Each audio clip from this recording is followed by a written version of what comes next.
Study with trust में आप सभी का स्वागत है। आज हम क्लास 10th में एसएसटी की बुक जियोग्राफी का एक इम्पोर्टेंट चैप्टर वाटर रिसोर्सेज करने जा रहे हैं। यह चैप्टर काफ़ी इम्पोर्टेंट है और उतना ही इजी भी है। तो अब हम देखते हैं कि इस चैप्टर में हमें बेसिकली कौन कौन से टॉपिक्स है वो हमें पढ़ने हैं या क्या क्या इस चैप्टर में हम पढ़ने जा रहे हैं।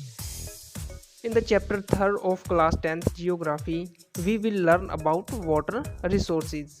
यानी कि यह है जो चैप्टर 3rd है जो जियोग्राफी का अपना, इसमें हम जो वाटर रिसोर्सेज है उनके बारे में जानेंगे। The chapter begins with the availability of fresh water on earth and how the situation of scarcity of water generates। जब ये चैप्टर शुरू होता है तो हम देखते हैं कि जो फ्रेश वाटर है जिसको हम यूज़ कर सकते हैं, यानी कि जो अपने पीने के लिए यूज़ हम कर सकते हैं, उसे हम फ्रेश वाटर बोलते हैं। तो वो कितना अवेलेबल है अपनी अर्थ पे, और जो पानी की जो कमी है उसकी जो सिचुएशन है वो कैसे क्रिएट होती है, यानी कि पानी की जो कमी है या इसकी जो यह समस्या है हमारे सामने एकदम से कैसे आ गई है। In the end, the chapter talks about rainwater harvesting as a mean to conserve water। इसके बाद इसमें हम देखते हैं कि लास्ट में जो रेन वाटर है उससे हम वाटर को कैसे कंजर्व कर सकते हैं, कैसे जो पानी है उसको हम बचा सकते हैं, सुरक्षित रख सकते हैं। ये इस चैप्टर का एक ब्रीफ में ओवरव्यू आपको दिया गया है। इसके अलावा इस चैप्टर में बहुत सारे इंपॉर्टेंट टॉपिक है वो हम 1 by 1 कवर करेंगे।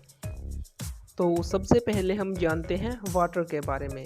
3/4 of the Earth's surface is covered with water, but only a small proportion of it accounts for fresh water that can be put to use। Water is a renewable resource। यानी कि क्या देखते हैं हम, जो अर्थ का जो टोटल सरफेस है उसका 3/4 यानी कि 3/4 भाग है ना, वो पूरा का पूरा क्या है, वाटर से कवर है। यानी कि अर्थ का जो एक बहुत बड़ा भाग है उस पे क्या है, पानी ही पानी है। लेकिन हमें यह भी पता है जो फ्रेश वाटर है वो बहुत ही कम मात्रा में है, यानी कि जो हमारे पीने लायक है या हमारे यूज़ के लायक है जिसको हम फ्रेश वाटर बोलते हैं, वो बहुत ही कम मात्रा में लिमिटेड सी जो उसका स्टॉक है वो अवेलेबल है। और वाटर क्या है, एक रीन्यूएबल रिसोर्स है। Fresh water is mainly obtained from the surface run of and groundwater that is continually being renewed and rechanged through the hydrological cycle। All water move within the hydrological cycle, ensuring that water is a renewable resource। यानी कि जो fresh water है उसको हम mainly जो surface water है उससे, या फिर जो ग्राउंड वाटर है उससे हम उसको क्या है, प्राप्त करते हैं। और ये जो सारा जो फ्रेश वाटर है ये क्या है, एक जो वाटर साइकिल होता है ना उसके थ्रू मतलब ये सारा क्या है चलता रहता है, जिससे हम ये कह सकते हैं कि जो वाटर क्या है, एक रीन्यूएबल रिसोर्स है। जैसे हमें पता है वाटर क्या है, सबसे पहले वाटर वेपर के रूप में ऊपर चला जाता है, फिर बारिश के रूप में वो वापस आता है, नदियों नालों में बहने लगता है, फिर से वहाँ से वेपराइजेशन होता है। तो इस तरीके से ये जो वाटर साइकिल, हाइड्रोलॉजिकल जो साइकिल है ये चलता रहता है, और हम बोल सकते हैं कि वाटर क्या है, एक रीन्यूएबल रिसोर्स है। अब आता है अपना next topic, water scarcity and the need for water conservation and management. यानी कि जो पानी की जो कमी हो रही है वो क्यों हो रही है, और हमारे लिए जो वाटर कंजर्वेशन है यानी कि जो पानी का संरक्षण है उसकी ज़रूरत क्यों पड़ी, या फिर उसका जो प्रॉपर मैनेजमेंट है वो क्यों करना चाहिए। तो ये सारी चीज़ें अब हम इसमें जानेंगे। The availability of water resource varies over space and time, mainly due to the variation in seasonal and annual precipitation. यानी कि जो पानी की जो उपलब्धता है वो क्या है, टाइम के साथ और जो एरिया है उसके हिसाब से वो क्या है, चेंज होती रहती है। और इसके अलावा हम देखते हैं कि जो सीजनल या जो एनुअल यानी कि जो सीज़न के अकॉर्डिंग या जो वार्षिक वर्षा होती है, जो बारिश की जो मात्रा होती है उसके अकॉर्डिंग भी ये जो पानी की कमी या पानी की उपलब्धता है उसमें क्या है, अलग अलग जो पैटर्न देखने को अपने को मिलते हैं। Water scarcity is the lack of fresh water resource to meet the demands of water uses within a region. Water scarcity यानी कि पानी की कमी एक्चुअल में है क्या, जब फ्रेश वाटर है वो क्या है, लोगों की जो डिमांड है, डेली की जो उनकी नीड्स है उसको सेटिस्फाई ना कर पाए, यानी कि उनको उनके दैनिक जो कार्य हैं उनके लिए भी उनको जब जो साफ पानी है वो उपलब्ध ना हो, तो ऐसी सिचुएशन में हम क्या बोलते हैं कि पानी की वहाँ पर क्या है, कमी हो रही है। Main causes of water scarcity. अब हम देखते हैं अभी पानी की जो कमी हो रही है उसके पीछे क्या क्या जो मेन रीज़न है वो हो सकते हैं, इसके क्या जो मेन कॉजेज है वो हो सकते हैं। Water scarcity in most cases is caused by over exploitation, excessive use and unequal access of water among different social groups. सबसे जो बड़ा रीज़न है पानी की कमी के पीछे, जो इसका मेजर कॉज है वो क्या है, जो हम ओवर एक्सप्लॉयटेशन करते हैं, यानी कि जो पानी का हम अत्यधिक दोहन करते हैं, एक तरीके से फालतू में उसको वेस्ट करते हैं, एक्सेसिव यूज़ करते हैं, ज़रूरत से ज़्यादा हम उसको यूज़ कर रहे हैं। और जो वाटर का एक्सेस है वो मतलब अलग अलग लोगों के पास अलग अलग है, किसी के पास तो बहुत ज़्यादा मात्रा में पानी उपलब्ध है और कुछ एरियाज ऐसे हैं जहाँ पर उनको उनकी जो डेली नीड्स है उनके लिए भी पानी नहीं मिल पाता। तो ये सबसे बड़ा एक जो अपना मेजर कॉज है वाटर स्कैरसिटी का। Water scarcity may be an outcome of a large and growing population and consequent greater demands for water and unequal access to it। दूसरा जो सबसे बड़ा जो इसके पीछे जो रीज़न है, जो हम देख भी रहे हैं पिछले कुछ सालों से, जो पॉपुलेशन है उसमें बहुत ही तेज़ी से क्या है, उस जो पॉपुलेशन है हमारी बहुत ही तेज़ी से क्या है बढ़ रही है, जिसकी वजह से जो पानी है उसकी जो डिमांड है वो भी क्या है डेली क्या है वो ज़्यादा ही होती जा रही है, बढ़ती जा रही है, जिसकी वजह से क्या है पानी की कमी देखने को मिल रही है।